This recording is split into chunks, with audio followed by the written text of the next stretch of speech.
3. Это какой нигер? Откроем? Что вот дыра у него было. Открываем.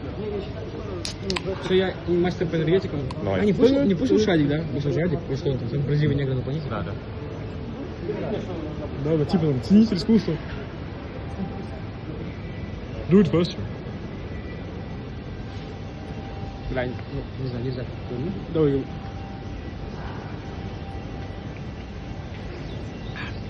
Не знаю, такой. Сейчас все попробуем. Не, ничего особенного. Давай еще дерьмо. Нет, это неплохо, но это не стоит 400 рублей.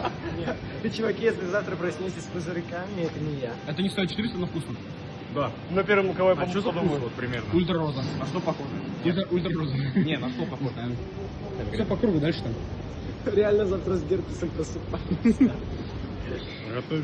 А Митя, ты? Давай. Че, думаешь, тоже избежишь? Это больше не буду. Это принтерная? Давай.